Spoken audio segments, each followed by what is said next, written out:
Well, hello, my friends, and welcome to another episode.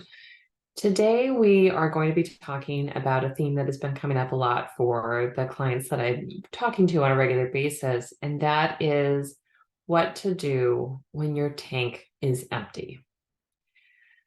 So, I'm going to start off by sharing a story, and this is a story of mine, and I can't remember if I've actually shared it on the podcast or not, but this goes back about 5 years ago to a time in my life where I felt like everything was going wrong. Everything I could imagine was wrong.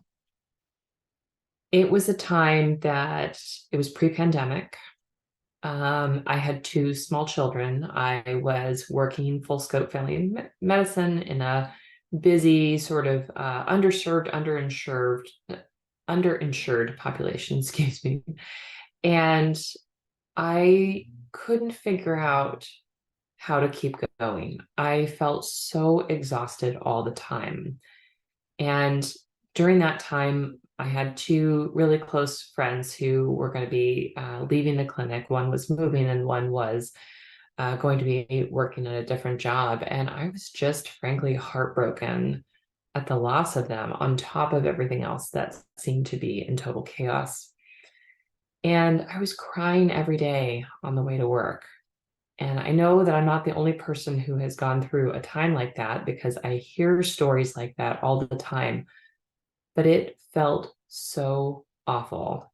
And it all came to a head one day when I drove in. I think it was a Tuesday morning, and I had looked at my schedule the night before, but when I got to work and sort of shook the tears away, right, and went into the office, my schedule had changed. And the person who was on first thing had canceled. And in that person's place was a patient of mine that I knew quite well who had really severe anxiety.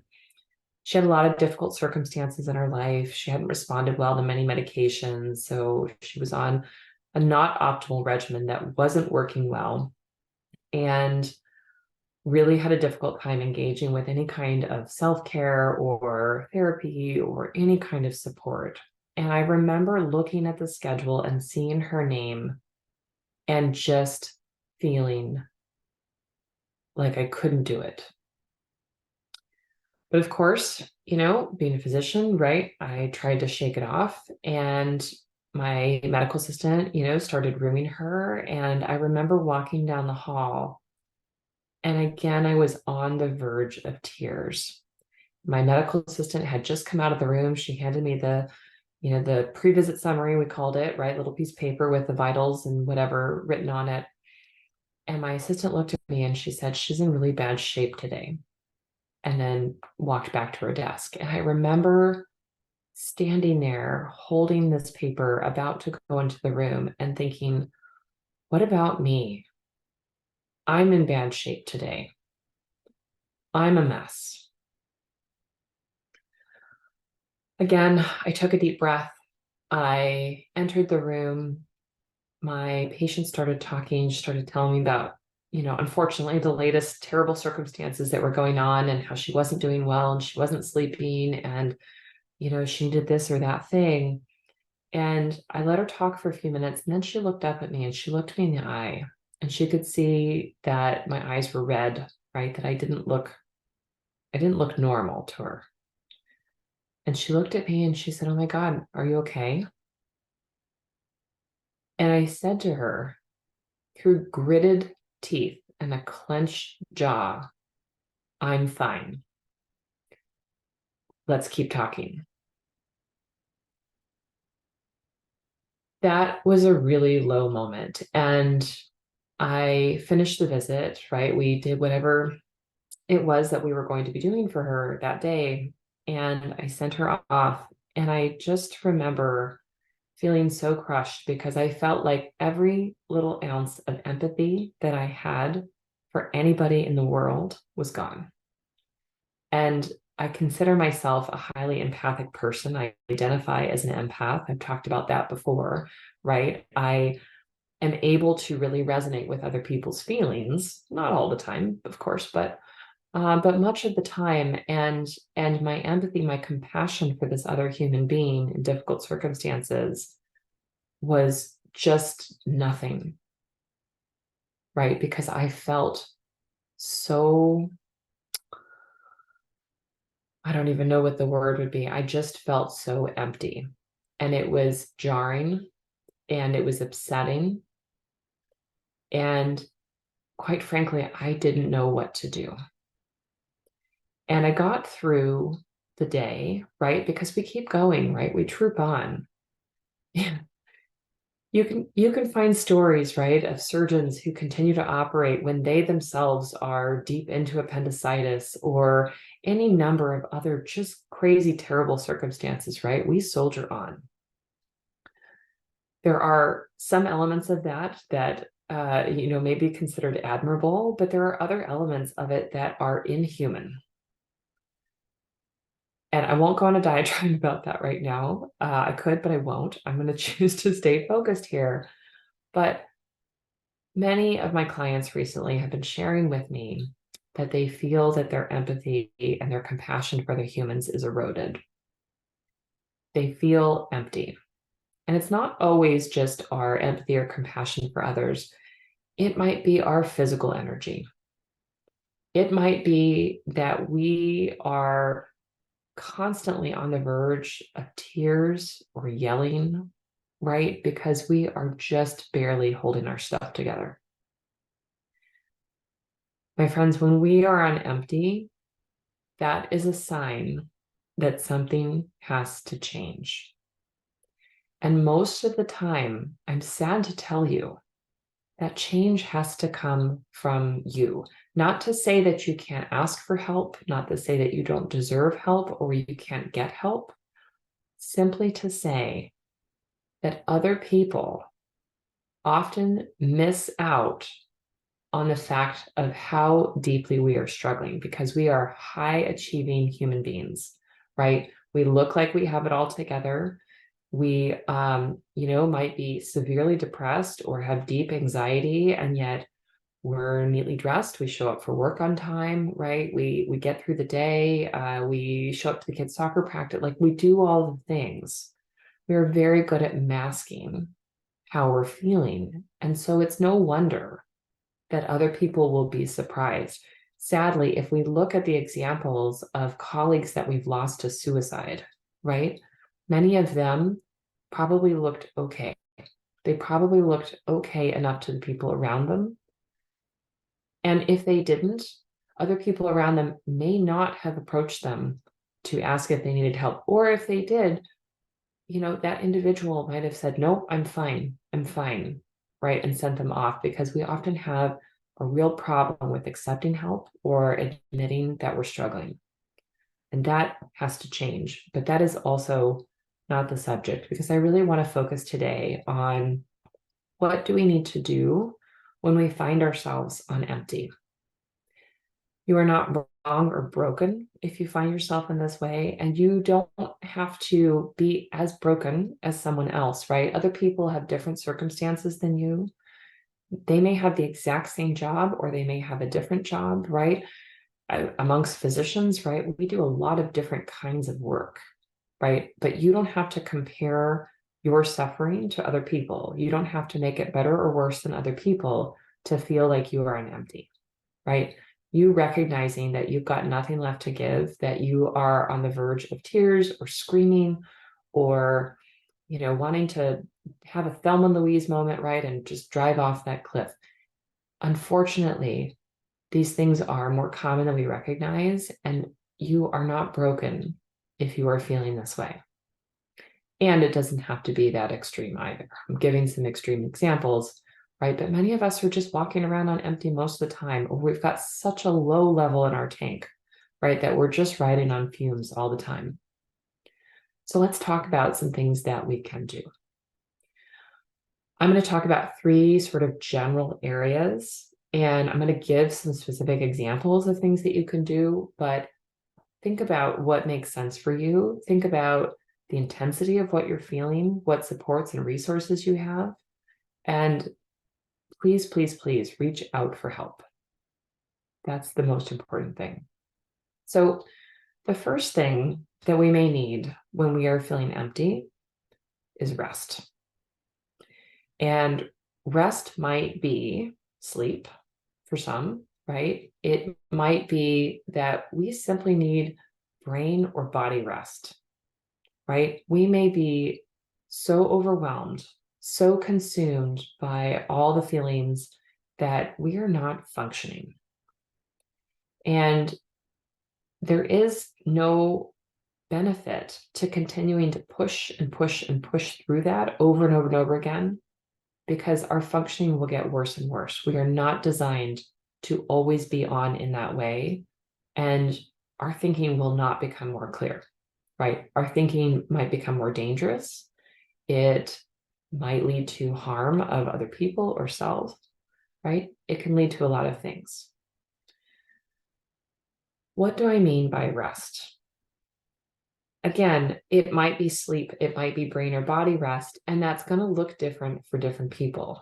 Sometimes what we need to do is to figure out how to get more rest on a regular basis into our day-to-day, right? We need to figure out, how do I go to bed even when there's stuff that's not done?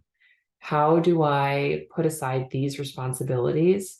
Ask for help with them, let some things go so that I can rest more. How do I put myself to bed? How do I actually help myself fall asleep, right? These are all things that we may need to have some help and support around. Some people are going to need more rest than that. Some people are going to need to take leave, right? FMLA leave, if you qualify, which most of us do working in big organizations, right? But even if you don't qualify for FMLA leave, right? Even if you're working in a small practice or you work for yourself, you may still need to shut your doors and take care of yourself, because your life is always more important than the job.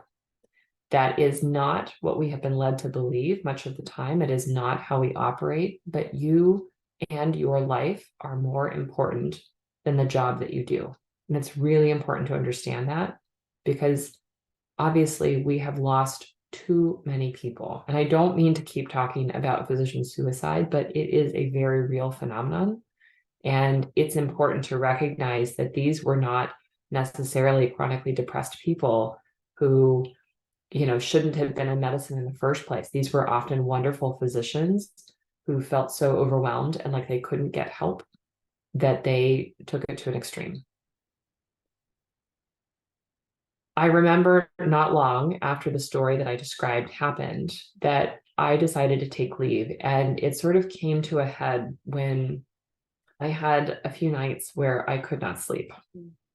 I could not sleep. I was so anxious and overwhelmed and worried that I could not fall asleep. And at that point, I was really worried that I was going to hurt someone. As far as I know, I didn't have any near misses. I, never received any reports of harm. I never saw any mistakes from that period, but I was afraid because, of course, as a physician, right, I do work that could hurt people. And it was really important to me that I not hurt people. And so I took FMLA leave. And we could argue, some people might have thought that was selfish. I didn't tell any of my coworkers or colleagues, really. Most of them had no idea what was going on. I didn't talk about it with very many people. I just took the time.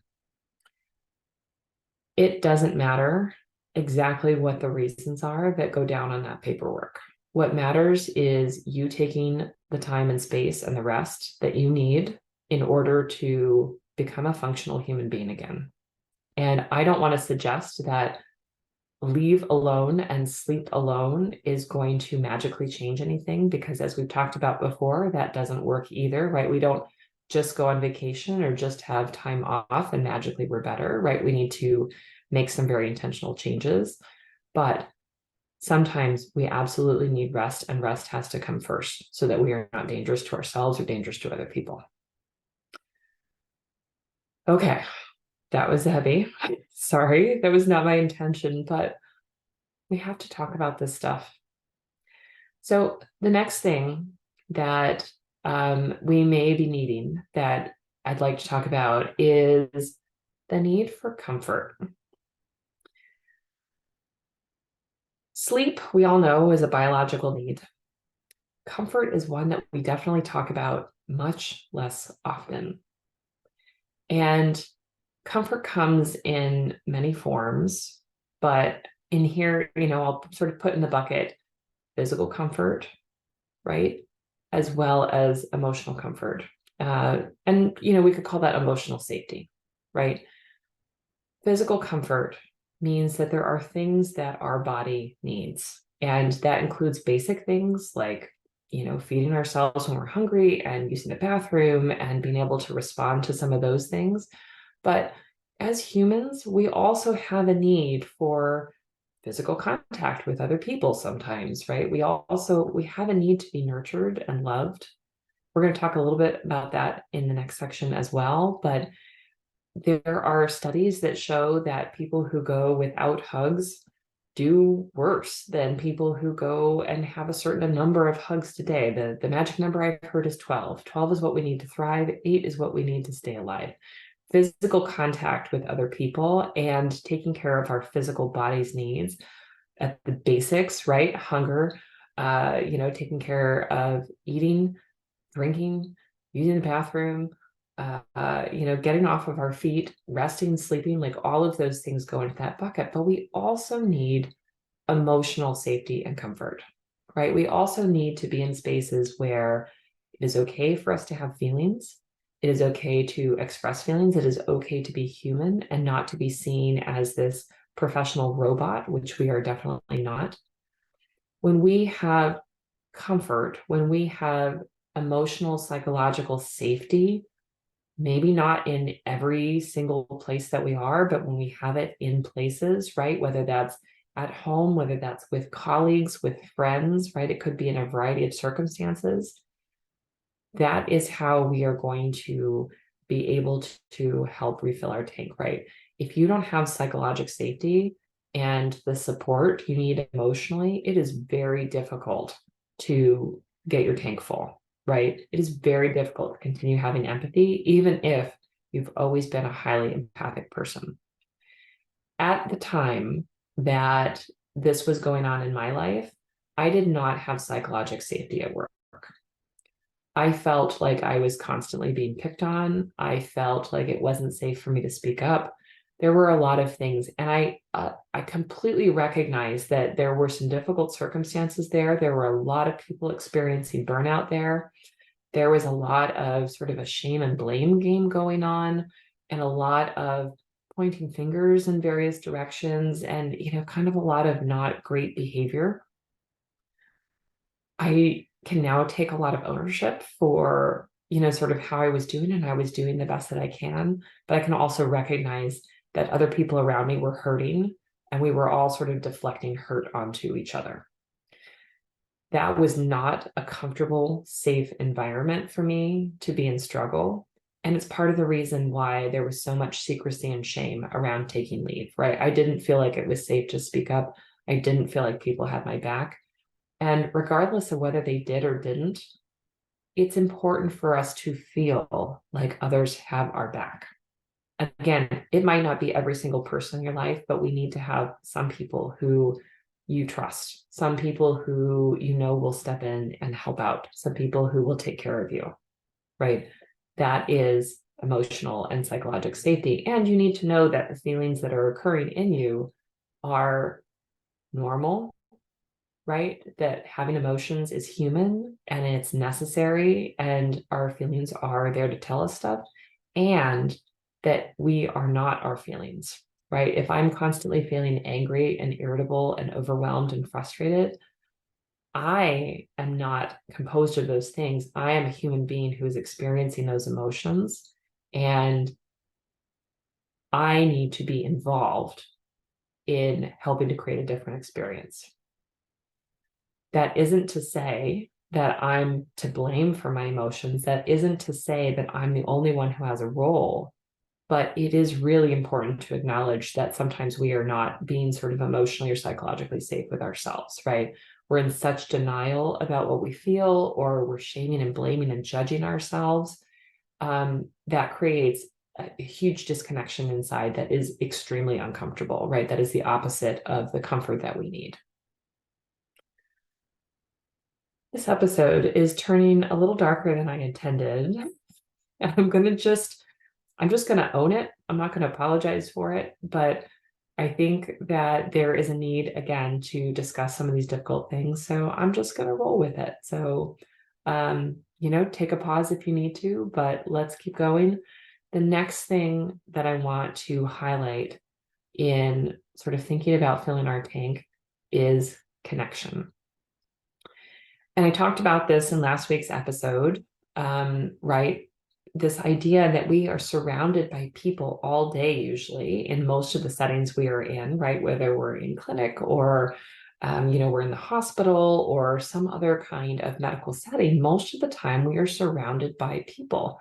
And yet we can be feeling very lonely.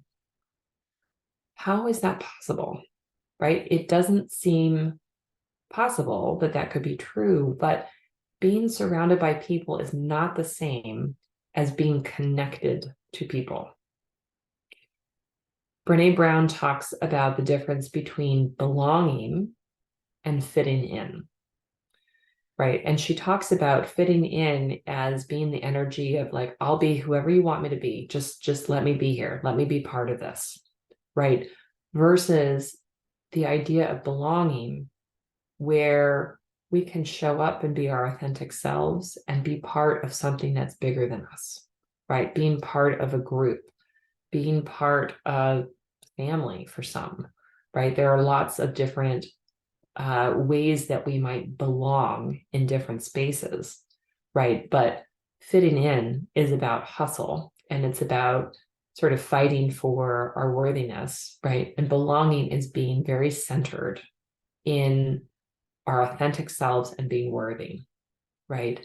And that comes up when we talk about connection, because we have been trained to fit in. If we didn't already have the experience that most of us had in middle school, right? Trying to scramble for our identity and figure out who we are and, try and be cool like these people over here, maybe, so we can fit in, right? Even without that, right? Literally through our medical school rotations, where we are, with a new group of people every 2 weeks or 4 weeks or 6 weeks, right? We are constantly trying to fit in with those groups, right? Because it was very important for us to fit in, whether we were on a general surgery rotation or an ophthalmology or an OBGYN, a dermatology, right? Constantly sort of shifting our identities, trying to be a part of that group. That is the setup. I don't know any other way to say it. That is how most medical schools are conducted, unless they have made sweeping changes in the past 20 years, which would probably be just fine with me. But okay, that's for another time. We got really good at fitting in. And many of us have kept going with that, right? We still know how to fit in. But within the culture of medicine, we don't always get the chance to belong. And it's not completely off the table, but there are these professional identities, right? These professional masks that we feel compelled to wear, right? That we feel it's safest to wear, that we don't want to show up as our authentic self because what will other people think of us? When we are in that space, and when we are in that space constantly, we are not connecting with other humans because we are not letting ourselves be seen. And I don't want to suggest that there's not, a need for professional boundaries with patients to, present a professional appearance or, to speak in a respectful way. I'm not suggesting that at all. But most of us probably shouldn't be having, frequent, deep human connections with our patients. That's not generally the work that we do, although we do have those moments for sure. And depending on the exact work we do, maybe more so than others, they may need that human connection, but it's probably not the same exact kind of human connection that you would have with your family members or your close friends, right? So there is this need for a professional distance. But let's put patient care aside for just the moment, right? And let's think about feeling connected to people that you work with, feeling connected to your family at home, feeling connected to yourself. We need connection. Again, going back to Brene Brown, she talks about we are hardwired for connection, right? We literally needed that for survival as babies and young children, right? We relied on adults. And so, we gave them cues. We, look them in the eye. We smile, we laugh, we learn social cues. We learn to read the room, right? At a very young age, because we need connection to those humans who will take care of us to allow us to survive in order to grow big enough to be independent, right? That is innate in us from the beginning, right? And infants and caregivers who do not connect, right? Those infants do not thrive. But that need for connection, although it changes over time, right? I might not be dependent on people to feed me in that way, right? As I needed that when I was an infant, right? But I still need human connection with people. And if I don't have human connection with people and I'm constantly pouring empathy and compassion out of my tank into the patients that I'm serving, perhaps into coworkers and, people around me in the office, I might be that go-to person for answering questions. And I always want to say yes, because I don't want to disappoint people, right? People pleasers know what I'm talking about here. I may be the person at home that is the one who solves all the problems and everybody goes to when they're crying. If I am constantly pouring out of that tank and I am not feeling connected to myself or to these other humans, that tank will get empty. We need connection. We need to be able to be seen and heard and validated. We need to have moments of shared emotions with people, whether that's laughter and joy and playfulness, but also sadness and grief, right? As much as we might not like going to a funeral, right?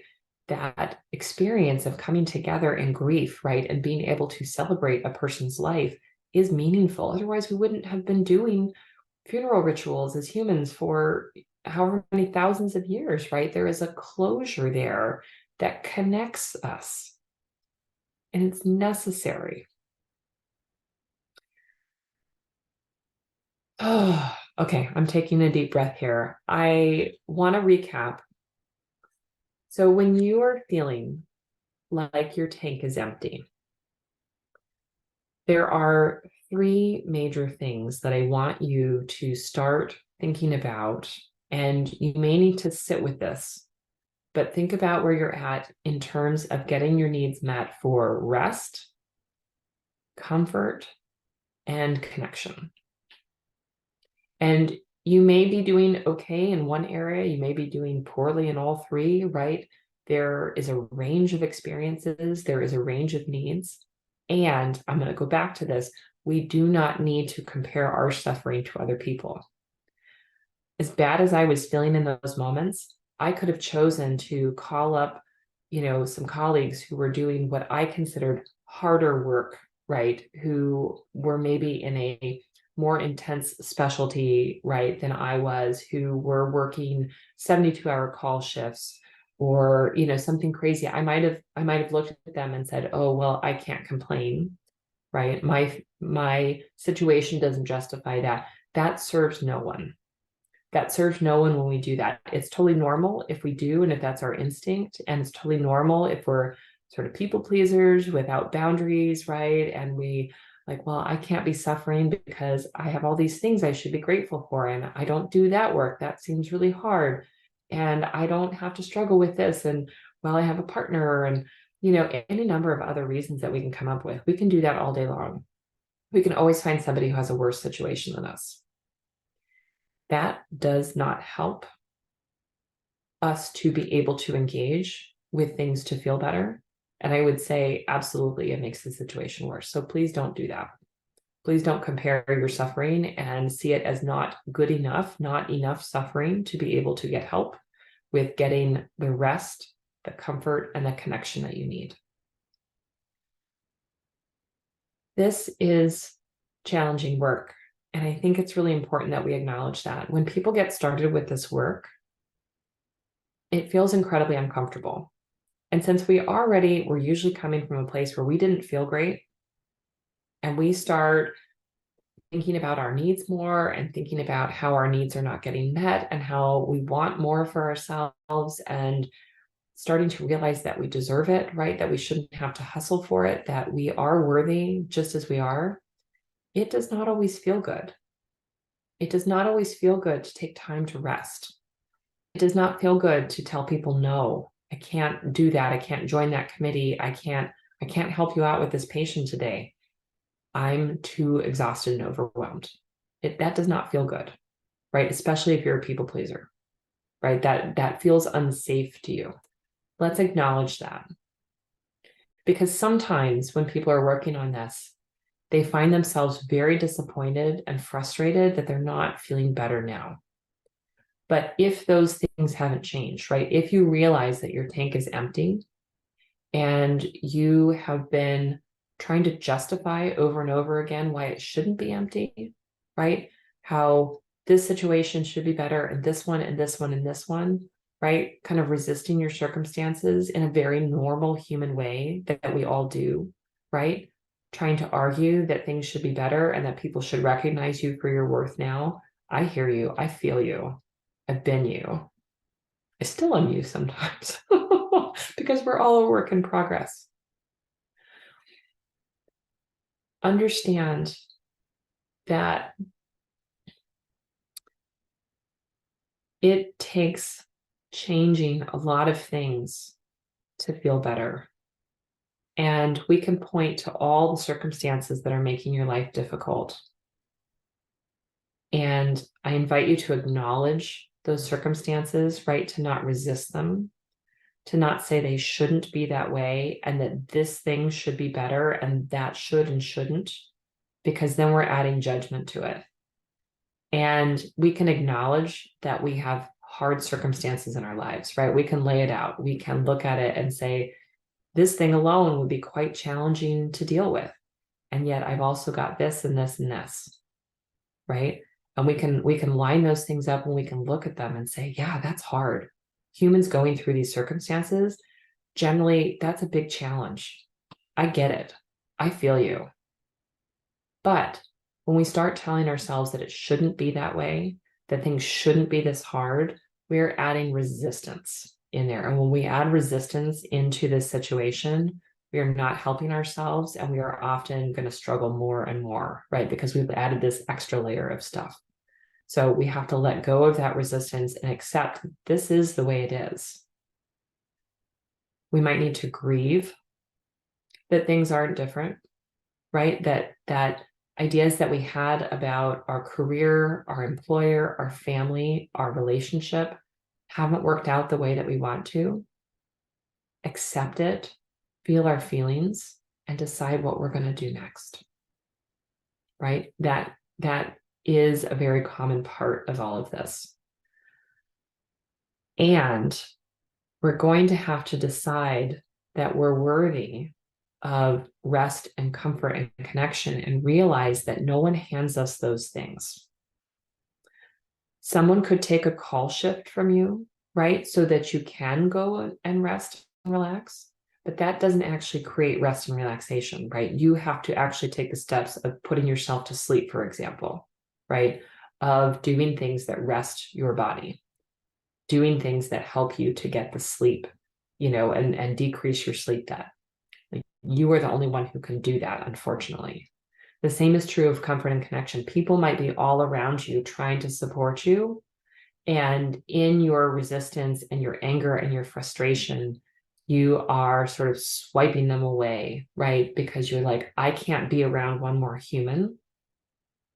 When honestly, what we often need is connection. We might need rest first, right? We might need to go and fall asleep. We might need to do some other practice, right? That really helps us. But we need to be the one who allows connection to happen. People cannot force connection on us. Same way with comfort, right? People cannot wrap you up in a fuzzy blanket, right? And say, see, now you're comfortable and you feel instant comfort. That's just not how that works. These are internal states, right? We have to have thoughts that support them. We have to take steps that support them. And that includes, like I said, the uncomfortable work sometimes of saying no, of setting boundaries, right? Of being willing to disappoint people. It's hard. That's why more people don't do it. But that doesn't mean it's not worth it. Because when you are intentionally putting rest and comfort and connection on your list of priorities, where you're scheduling activities that bring you these things, where you're being intentional about it rather than just hoping that things feel better, you are creating a different experience of your life. Let me touch briefly on some practices that you might want to choose. I recommend that people start putting time on their calendar for some of these activities. And that might be that you put some blank space on your calendar on a day at the end of the day when you know you're going to feel exhausted, right? Maybe you know that every Thursday after working all week, and maybe Thursday is particularly a hard day, you are brain dead, right? And you always have work to do, but you often procrastinate and find yourself just like, laying on the couch watching Netflix, elbows deep in a pint of ice cream. And that's not actually helping you. And then you feel guilty that you procrastinated, right? That is not rest. But if you put rest time on your calendar and you intentionally have a short list of activities or a menu, if you will, of things that you can turn to that you do intentionally on Thursday night when you're brain dead, that is an act of self-care. That is moving forward with creating a specific plan to help you feel more rested, right? And things that might be on your rest menu might include taking a warm bath. It might include doing some yoga. It might include intentionally watching TV, but doing it by choice rather than just, kind of flopping by default, telling yourself you'll get up in 20 minutes and start working, and then 3 hours have gone by, right? Those are different experiences, right? Choose to watch TV if you want to. Don't just roll into it. There is a difference. I know it sounds crazy, but it's true. Create a little menu. And you can do the same for what's your menu for comfort? What's your menu for comfort of things that take 1 minute, 2 minutes, 5 minutes, 20 minutes, right? 20 minutes might be a bath. 1 minute might be that you do some stretching, you do some deep breathing, right? You ask someone for a hug, ask an appropriate person for a hug, right? Someone who is willing to give you a hug and that is okay to hug, but you might ask for a hug, right? So have a comfort menu, have a connection menu, right? And again, rest and comfort might need to come first. If you are feeling really peopled out and you're kind of an introvert, you might need to put the connection towards the end, but don't discount it. Don't leave it off. Take the time to have moments of connection. And again, there might be little moments of connection, right? Where you stop and you talk to, a coworker and you share a laugh or, some other kind of little moment of connection, right? You ask them how they are, you ask them about their kids or, what they did that weekend, and you listen. And reflexively, they do it back, we hope, right? They engage. Little moment of human connection might take a minute or two, right? Have times when you have other deeper, longer moments of connection, right? Where you spend time with a friend or a child or someone that you care about, right? And you get to show up as you and they get to show up as them. There's no pretense. It's just about spending time together and valuing each other. Again, I'm going to say it again. You might need the rest and the comfort first, right? Especially if you're peopled out, but don't neglect that need for connection just because you tell yourself you shouldn't feel lonely because you're surrounded by people all day. Surrounded by people all day does not fix loneliness. Imagine your life with all the challenges that you currently have, but showing up, feeling rested, showing up, knowing that you have your own back, that you've got people in your corner that love you and support you, and you can do hard things, right? And I don't say that to wash away the stresses of the world, right? Because we deal with difficult circumstances all the time. We do that as humans, we do that as physicians. But imagine how much easier and more capable things will be, right? When you are feeling rested, comforted, and connected, right? When you are feeling at the top of your game, if you will, right?